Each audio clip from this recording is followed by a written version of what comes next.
पुन्हा एकदा मी प्रिया माझे स्टिचिंग प्लस ब्लॉगमध्ये खूप खूप स्वागत करते। तर मी आज तुमच्यासोबत शेअर करणार आहे की आपण 4 टक्सचं ब्लाऊज कशाप्रकारे स्टिच जे आहे ते करायचं आहे। तर खूप सोपी आणि साधी पद्धत आहे, तर तुम्ही एक वेळेस नक्कीच ट्राय करा। तुम्ही नवीन असाल तरीसुद्धा तुम्हाला इझिली जाईल बनवायला। तर चला मग आपण स्टार्ट करूया। तर इथे मी आता परफेक्ट कटिंगमध्ये ब्लाऊज जे आहे ते कट करून घेतलेला आहे। एकदम मेजरमेंट आहे त्याच प्रकारे आपल्या कटिंग वगैरे करून घ्यायची, तर आपली फिनिशिंग व्यवस्थित येते आणि मग फिटिंगसुद्धा व्यवस्थित येते आणि कस्टमरला ब्लाऊज जे आहे ते खूप सुंदर प्रकारे बसला जातो। त्यामुळे सगळ्यात जास्त आपल्याला गरजेचं असतं तर ते म्हणजे आपली कटिंग परफेक्ट असेल तर आपली फिटिंग व्यवस्थित येते म्हणजे येते आणि कस्टमरला आपले ब्लाऊजसुद्धा खूप जास्त आवडतात। तर अशा प्रकारे मी कटिंग जी आहे ती करून घेतलेली आहे। तुम्हाला याचा कटिंगचा व्हिडिओ जर पाहिजे असेल तर मला नक्कीच कमेंट करा आणि तुम्ही चॅनलवर जर जाऊन पाहिलं तर तुम्हाला याच्या कटिंगचा व्हिडिओसुद्धा मिळेल। तर अशा प्रकारे आता मी जे आहे ना तर हे ग्लूनं चिपकवलेलं आहे बरं का, म्हणजे मी इथे टिपा मारत बसलेली नाही आहे, मी डायरेक्टली हे ग्लूनं जे आहे ते चिपकवलेलं आहे। B7000 ग्लू आहे त्याने हे चिटकावून घेतलेलं आहे आणि आता मी गळ्याला जे आहे फक्त तिथेच टिप मारून घेत आहे। तर आपल्याला फक्त गळ्याला टिप मारून घ्यायची आहे। तुम्ही कोणत्याही साईडनं मारू शकता, म्हणजे बॅकनं किंवा अस्तरकडून किंवा मग ब्लाऊज पीसकडून मारू शकता। तर आता मी इथे गळ्याला जे आहे ते टिपा मारून घेते आणि मग नंतर आपण पुढची जी आहे ती प्रोसेस पाहूया। पण खूप जास्त टायमाची बचत होते बरं का, म्हणजे आपण टिपा न मारत बसता जर तुम्ही ग्लूनं चिपकवलं तर त्याचा व्हिडिओसुद्धा आपल्या चॅनलवर अपलोड आहे, तुम्ही तिथे जाऊन नक्कीच पाहू शकता। तर आता सगळ्यात मेन मुद्दा म्हणजे आपल्याला टक्स जे आहेत ते व्यवस्थित येणे खूप गरजेचे आहेत। तर आता इकडचा मी ज्या हात लावलेला आहे ना तो टक्स मी आहे ना उंचीला म्हणाल तर 3.5 इंचावर घेतलेला आहे आणि 5.5 इंच त्याची अशी लांबी आहे। तर आता हे बरोबर शोल्डरमधून जो आहे ना तो आपल्याला 3 इंचावर घ्यायचा आहे आणि अशा प्रकारे आता आपल्याला वरतून जे आहेत ना ते टिपा मारायच्या आहेत। तर आता सगळ्यात मेन मुद्दा म्हणजे आपले फिनिशिंग येण्यासाठीचा, तर आपल्याला अशा प्रकारे ना अशा टिपा मारायच्या आहेत जेणेकरून व्यवस्थित असं आपले फिनिशिंग आली पाहिजे, कारण की ब्लाऊजचा कपडा खूप गुळगुळीत आणि सळसळीत आहे, तर त्यासाठी आपल्याला हे करायचं आहे। तर अशा प्रकारे जर तुम्ही टिपा मारल्या आणि त्यानंतर जर टक्स दिले ना तर खूप सुंदर प्रकारे आपले टक्स जे आहेत ते पडतात बरं का। तर बघू शकता तुम्ही, मी अशा प्रकारे टिपा मारून घेत आहे आणि मग त्यानंतर आपल्याला टक्स जे आहेत ते द्यायचे आहेत। तर सर्व माझ्या टिपा ज्या आहेत ते मारून झालेल्या आहेत। आता मी इथे टक्स देत आहे। तर 2.5 इंच उंची धरलेली आहे आणि खाली 1.5 इंचचा आपल्याला हे टक्स जे आहेत ते मारायचं आहे। तर अशाच प्रकारे आपल्याला दोन्ही साईडनं टक्स जे आहेत ते मारायचं आहे आणि मेन म्हणजे याच्यातसुद्धा आपल्याला ते टक्स मारल्याच्या नंतरनं फॅब्रिक जे पलीकडच्या साईडनं उरलं जातं ना टक्सचा, तर तो आपल्याला कट करायचा आहे बरं का, म्हणजे छान पफ जे आहे ते पडला जातो। तर अशा प्रकारे आपल्याला डबल करून एकदा टिप मारायची आहे, जेणेकरून टिप जी आहे ती व्यवस्थित बसली जाईल। त्यासाठी 2 वेळेस मी इथे टिप मारून घेतलेली आहे आणि एक्स्ट्राचा कपडा जे आहे आपल्याला ते कट करायचा आहे। तर अशा प्रकारे आता मी सगळे जे आहेत ते टक्स मारून घेते आणि तुम्हाला दाखवते की पफ आपला कशा प्रकारे पडलेला आहे। तर बघू शकता तुम्ही सुंदर प्रकारे आपला पफ जे आहे ते पडला आहे। 38 साईजचा हा ब्लाऊज आहे, खूप सुंदर प्रकारे 4 टक्सचा हे फिटिंगला बसला जातो। तर आता आपल्याला क्रॉस पट्ट्या ज्या आहेत ना तर त्यासुद्धा बसवायच्या कशा तर मी सांगणार आहे, पण आता मी दुसरी साईडसुद्धा तयार करून घेते त्या अगोदर।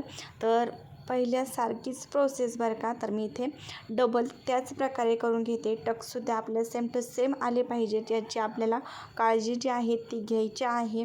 तर त्याच पद्धतीने मी डबल तुम्हाला दाखवते, लक्षात येईल तुम्ही डबल जर पाहिलं तर, आणि तुम्ही स्टेप बाय स्टेप पहा, स्टेप बाय स्टेप फॉलो करा आणि आपल्याला जे आहे ते लक्षपूर्वक बघण्यासाठी आणि आपल्याला न स्किप करता पाहायचं आहे, म्हणजेच तुम्हाला स्टेप बाय स्टेप म्हणजे समजलं जाईल। म्हणजे तुम्ही डायरेक्टली स्किप करता, इथं पाहता तिथं पाहता, मग नंतर तुमच्या लक्षात बसलं जाणार नाही। त्यासाठी तुम्हाला स्टेप बाय स्टेप फॉलो करायचं करायच्या आहेत आणि पाहायचं आहे.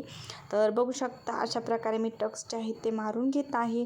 तुम्हाला क्रॉसपट्टी खालची कशी बसवायची ते सुद्धा एक नवीन ट्रिकमध्ये सांगणार आहे, जेणेकरून खूप व्यवस्थितपणे तुमची क्रॉसपट्टी जी आहे ती बसली जाते. तर आता चला मग तुमच्यासोबत ते सुद्धा मी शेअर करणार आहे.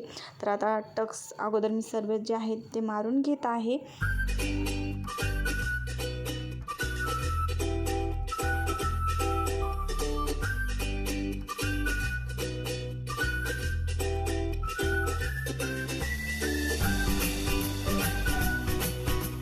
तर तुम्हाला इथे ना टेपचे साह्य लागणारच बरं का. म्हणजे तुम्ही व्यवस्थित असं टेपनं धरूनच करा, जेणेकरून दोन्ही बाजू सेम आल्या पाहिजेत. म्हणजे एक साईड अशी आणि एक साईड अशी अजिबात होणार नाही याची काळजी घ्यावा आणि मगच बसवा. तर अशा प्रकारे आता मी जे आहेत खालच्या पट्ट्या तर ते बसवत आहे. तर बघू शकता आपल्याला खालची अस्तरची साईड खालून टाकायची आणि जे फॅब्रिकची आहे ती साईड वरून टाकायची आहे. अशा प्रकारे टिप जी आहे ती मारून घ्यायची आहे. आता तुम्हाला बऱ्याच वेळेस यातमध्ये सुद्धा खूप जास्त प्रॉब्लेम येतात, खालीवरी होणे किंवा मग कपडा कमी जास्त होणे. तर त्याच्यासाठी सुद्धा एक ट्रिक जी आहे ती तुमच्यासोबत शेअर केली आहे. तर ती सुद्धा चला आपण पाहूया. तर अशा प्रकारे आपण टिप मारून घ्यायची बरं का. जसं आपण रेग्युलर एक टिप मारून घेतो त्याच प्रकारे इथे आपल्याला एक टिप मारून घ्यायची आहे आणि कपडा अशा प्रकारे करून आपल्याला मेजरमेंटसुद्धा घ्यायचं आहे टेपनं, की बरोबर 3 इंचाची आपली पट्टी जी आहे ती उरली पाहिजे. कारण की आपण कट करते वेळेस 3.5 इंचाची घेतलेली असते. अस्तरचा मेन फॅब्रिक जे आहे तो बरोबर आपले मेजरमेंट दाखवतो आणि खालचा कपडा जो आहे तो कमी जास्त होतो. त्यामुळे आपल्याला अस्तरचा कपडा अशा प्रकारे ठेवून कडीचं जे उरलेलं आहे मार्जिन तर ते आपल्याला कट करायचं आहे फॅब्रिक. तर अशा प्रकारे मी बघू शकता तुम्ही त्यावर ठेवून अशा प्रकारे कट जे आहे ते करून घेते आणि मग नंतर आपल्याला हे स्टिच करायचं आहे, जेणेकरून एकदम परफेक्टली माप जे आहे ते आपलं बसलं जातं. तर आता आपल्याला त्याला पलटी करायचं आणि अशा प्रकारे स्टिचिंग करून घ्यायचं आहे, स्टिच करून घ्यायचं आहे. तर बघू शकता अशा प्रकारे केल्याच्यानंतर तुमची एकदम छान अशी खालची पट्टी जी आहे ती व्यवस्थित प्रकारे बसली जाते. असं कुठेही खालीवरी होणार नाही. तर अशा प्रकारे जे आहे टिप मारून घ्यायची आणि मग नंतर आपल्याला त्याला बाहेर काढायचं आहे. तर खूप सुंदर प्रकारे आपली जे आहे ना तर एक साईड तयार झालेली आहे, दुसरी साईडसुद्धा अशाच प्रकारे आपला नवीन असल्याच्यानंतर आपल्या टेप जी आहे ती सर्वात महत्त्वाचं आहे. टेप लावून पाहणे खूप गरजेचं आहे, जेणेकरून आपले हुकपट्टी आणि म्हणजे खालीवरी होऊ नये याची काळजी घ्यावी लागते. म्हणजे खूप असं लक्षपूर्वक केल्याच्यानंतर खूप सुंदर प्रकारे होतो. बऱ्याच जणांचं म्हणणं असतं खालीवरी झालं, असं झालं, तसं झालं. तर तुम्ही थोडीशी काळजी घ्या आणि मगच करा. म्हणजेच मोजणं हे खूप महत्त्वाचं आहे. आपलं ब्लाऊज जर खालीवरी होत असेल किंवा मग वाकडं तिकडं किंवा कुठं कमी जास्त होत असेल तर तुम्हाला टेप खूप महत्त्वाचा आहे.